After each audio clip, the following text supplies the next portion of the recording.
Une première caractéristique importante de l'âge mûr qu'il faut retenir, c'est que c'est une période de transition. Une période de transition un peu comme un pont sur lequel on s'engage pour passer de la jeunesse à la vieillesse.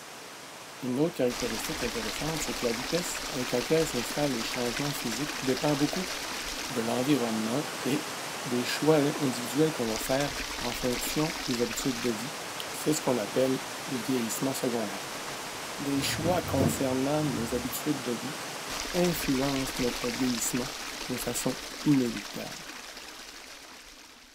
La meilleure illustration des effets à long terme de l'hygiène de vie vient d'une importante étude longitudinale et épidémiologique effectuée par Osman et Dorman portant sur 6928 sujets et s'échelonnant sur une période de plus de 18 ans. Les résultats démontrent que les personnes qui avaient une mauvaise hygiène de vie avaient plus souvent tendance à souffrir d'invalidité et à présenter des symptômes de maladie. De plus, l'étude a montré qu'un mode de vie sédentaire au début de l'âge adulte prédisposait les sujets à développer des maladies chroniques comme le diabète de type 2.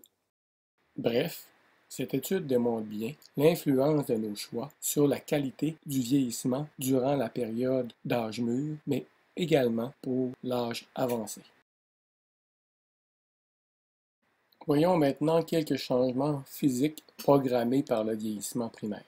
Tout d'abord, les changements sensoriels. La presbytie et la perte d'acuité visuelle pour les objets rapprochés.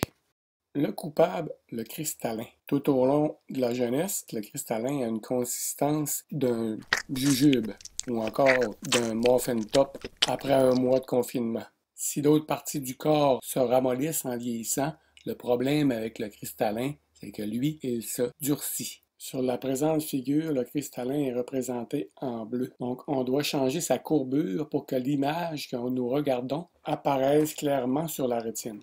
Puisque les cristallins de la personne d'âge mûr ont plus la consistance d'un jujube qui aurait pogné la mycose des ongles, ça devient très difficile de changer sa courbure.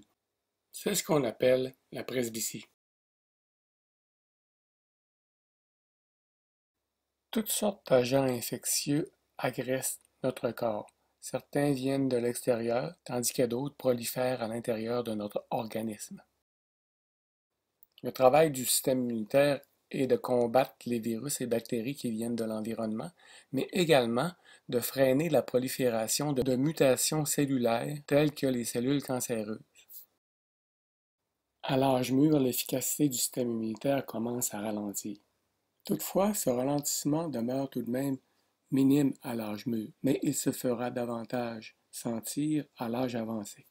En ce qui concerne les changements du système osseux, ce sont principalement les femmes qui sont touchées par ce qu'on appelle l'ostéoporose. L'ostéoporose est une décalcification des os, les rendant moins denses et donc plus fragiles.